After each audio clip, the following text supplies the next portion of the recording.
Hi, my name is David Everts. I'm an elder at Hope Presbyterian Church, and this is the final part of my series on astronomy. Astronomy connects us intimately with God. So today we're talking about how astronomy is a celebration of the person and mission of Jesus. So my big point is that astronomical signs follow Jesus from his birth all the way until he comes again. So it's very important to understand astronomy. So first, what astronomical sign accompanied his birth? Well, we all know that answer, the Star of Bethlehem. But you know, when you go online, you're going to get beat up by science. Astronomers do not see how a star could have been present at that time. And of course, there's all different theories. Was it an exploding star? Was it a comet? Was it an alignment of several planets?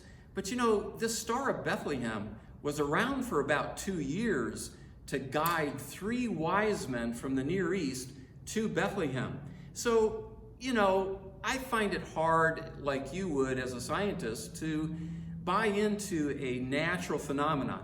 But that does not mean that God could not provide a supernatural, celestial UFO, if you want to think of it that way, to guide the 3 wise men. Hey, look, God guided the Israelites for 40 years with a pillar of fire at night and a cloud by day.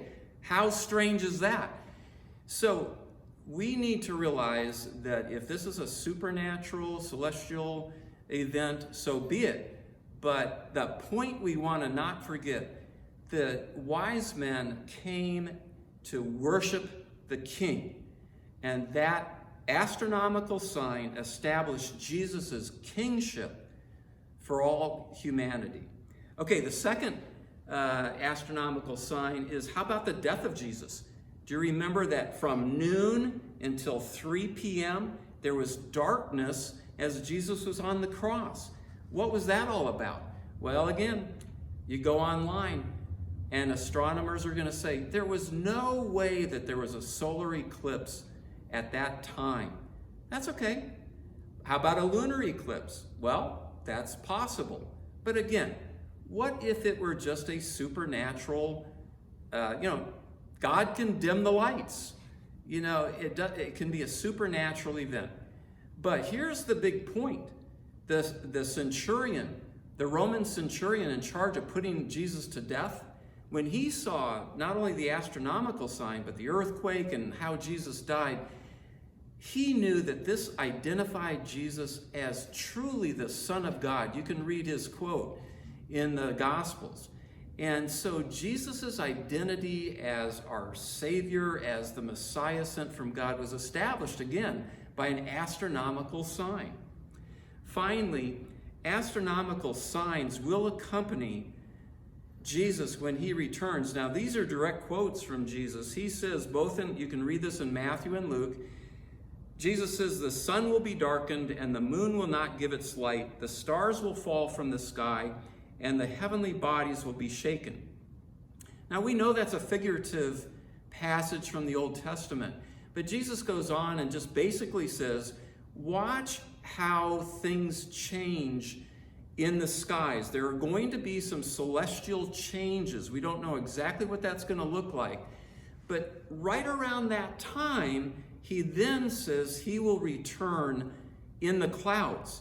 Now, that could also be considered astronomical because his disciples watched him ascend in the clouds, so we can expect it will be quite visible. You won't need binoculars to see that one.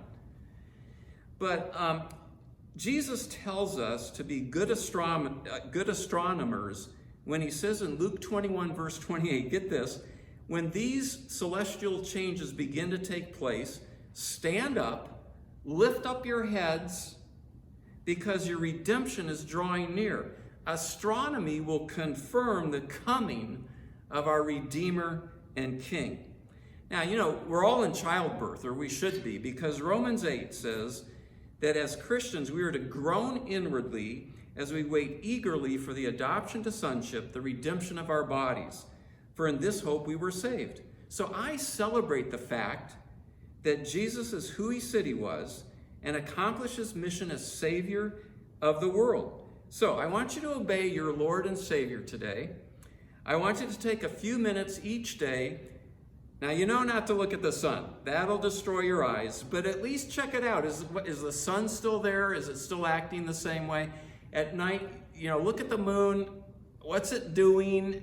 Look at the stars. Is something going on? Because when you see those changes, you especially begin to look forward to his coming again. Clear skies.